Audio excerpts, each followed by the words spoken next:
Introduction to the Old Testament. The Old Testament may be described as the literary expression of the religious life of ancient Israel. More than 1,000 years of time separate the earliest and the latest compositions in the Old Testament. It reflects a varied social, economic, political, religious, and geographical background. Slave and free, the nomad and farmer, the oppressed, poor, and privileged landowners and rulers, and the great flood plains of the Nile. Proud empires and vassal states, the desert and the sown, rain-watered highlands, and the great floodplains of the Nile and Tigris, Euphrates. These are among the settings of the drama of divine revelation. The Old Testament reflects the many facets of the life of Israel, and its literature takes many forms. In it are prose and poetry, myth and legend, folktale and history, sacred hymns, and a superb love song, religious and secular laws, proverbs of the wise and oracles of the prophets, epic poems, laments, parables, and allegories. Despite the variety in content as well as in viewpoint, there is a significant unity, centered in the belief in the God of judgment and redemption, of justice and mercy, and springing out of the continuity and corporate nature of that people chosen by God to play the main role in the drama of revelation, and from whom was to come Jesus of Nazareth. The Israelites were more history conscious than any other people in the ancient world, probably as early as the time of David and Solomon, out of a matrix of myth, legend, and history. There had appeared the earliest written form of the story of the savings acts,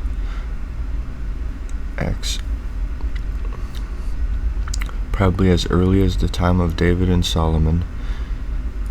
Out of a matrix of myth, legend, and history, there had appeared the earliest written form of the story of the saving acts of God from creation to the conquest of the Promised Land, an account which later in modified form became a part of Scripture. But it was to be a long time before the idea of Scripture arose and the Old Testament took its present form. The Jews reckoned 3 divisions within the Scriptures: the law, the prophets, and the writings. The law is the Pentateuch, the first 5 books, i.e. Genesis, Exodus, Leviticus, Numbers, and Deuteronomy. The prophets consist of the former prophets and the latter prophets. The book of the former prophets are Joshua, Judges, Samuel, and Kings. 1 and 2 Samuel are reckoned as one book, and so also 1 and 2 Kings. The latter prophets are Isaiah, Jeremiah, and Ezekiel, the major prophets, and the book of the 12, the minor prophets, Hosea to Malachi. The remaining books belong to the writings. In the Hebrew Bible, Ruth, Lamentations, and Daniel are placed among the writings, a section which begins with the Psalms and ends with 1 and 2 Chronicles. This is in contrast with the English Bible, where the order is influenced by the Greek and Latin versions. Some have seen an allusion to this threefold division in the Law of Moses and the Prophets and the Psalms of Luke 24:44.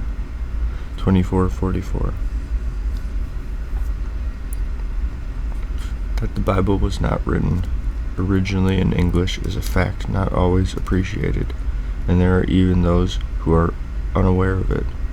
What we use is the translated Bible. The New Testament was written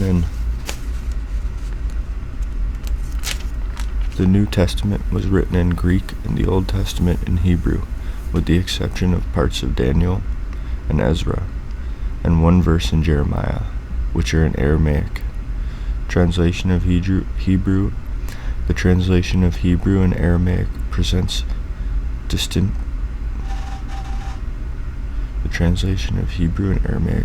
distinctive and often difficult problems.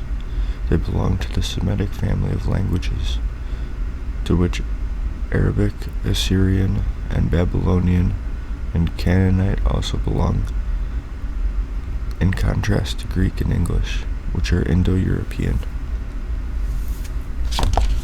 The text of the Old Testament, like that of the New Testament, has occasionally suffered from copyrights, errors, and scribal emendations, some of which can be corrected in the light of the ancient versions. The notes of the RSV give many examples of this. The translator must also decide among variant readings in the Hebrew manuscripts themselves, a task complicated by the recent discovery of much earlier manuscripts of the Hebrew Old Testament than had previously been known.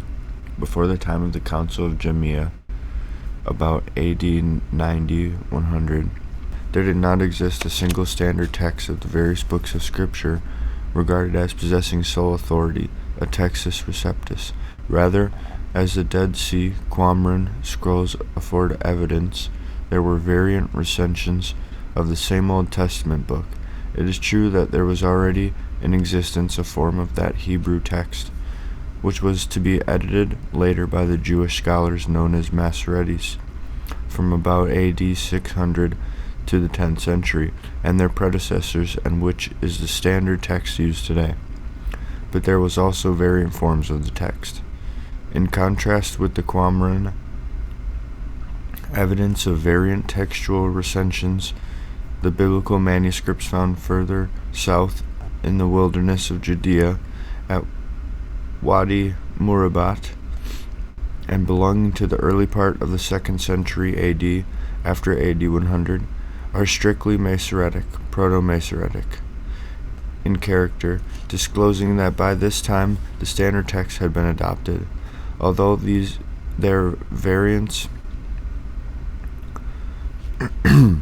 Although there are variants in the preserved manuscripts of the Masoretic text, due largely to simply scribal errors, the Masoretic text has been transmitted with incredible accuracy. The books accepted as authoritative Scripture are spoken of as belonging to the canon of Scripture. If by canonical one means that a book must be regarded as having a special authority, that it is holy and inspired, that it is one of a strictly limited number of books, and that there is a single standard text with its verbal form inviolable, then one cannot speak of a canon of Old Testament Scripture before about AD 100.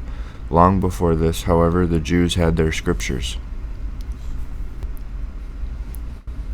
The process by which the Jews became the people of the book was gradual, and the development is shrouded in the mists of history and tradition. One might designate as their earliest scripture the Book of the Law, found in the Jerusalem Temple in 621 BC, and used as the basis for Josiah's reform. It is generally agreed that it is now incorporated within the present book of Deuteronomy. Another landmark is the Book of the Law of Moses, brought by Ezra from Babylonia in 458 BC. This has been variously identified by scholars as a prototype or earlier form of that legislation which became the P Code in the Pentateuch, or the P Code itself, or the completed Pentateuch. The date of the final compilation of the Pentateuch, or Law, which was the first corpus or larger body of literature that came to be regarded by the Jews as authoritative Scripture, is uncertain, although some have conservatively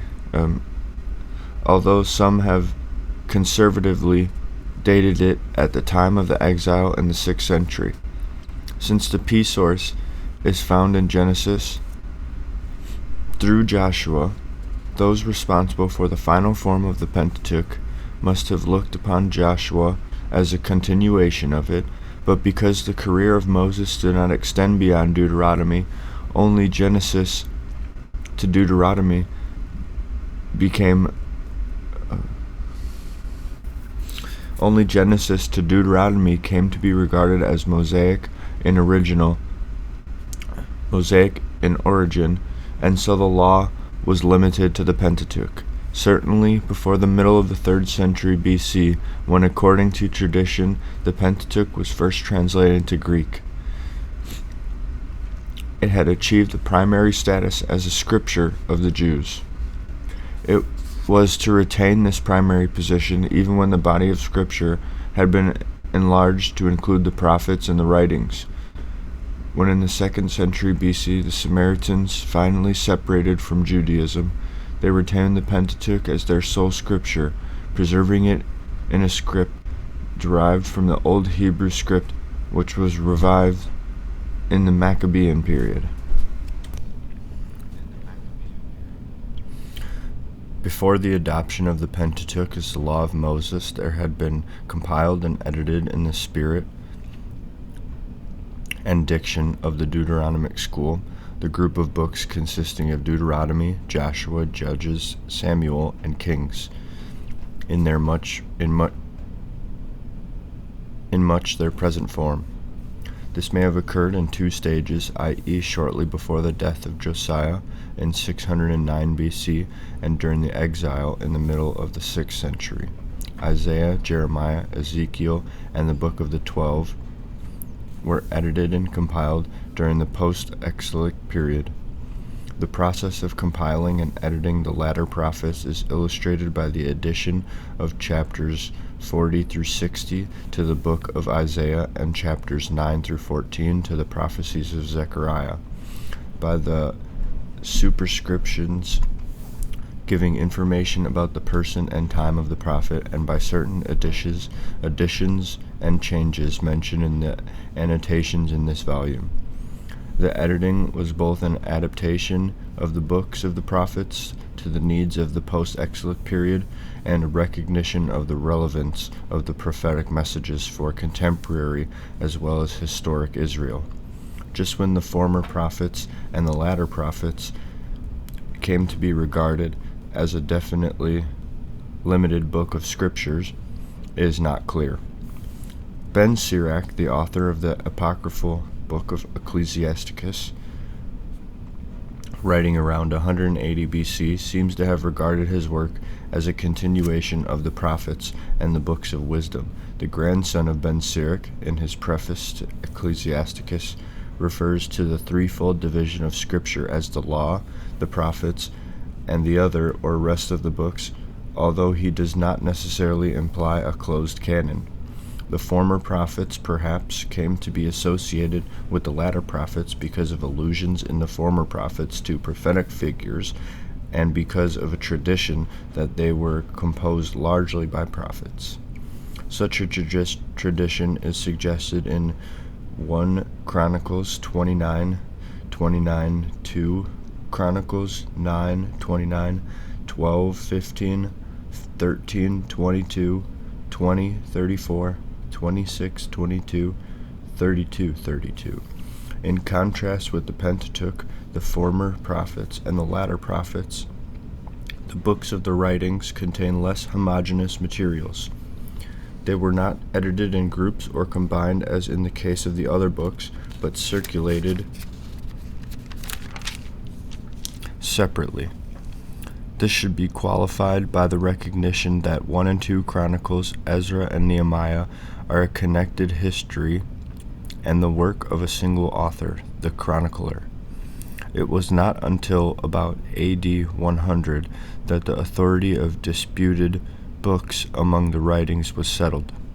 Among many writings not included in the canon were the books of the Apocrypha, which are found in the Septuagint, and which, with the exception of 1 and 2 Esdras, were composed in the last 2 centuries BC, certainly before the Council of Jamnia, about AD 100.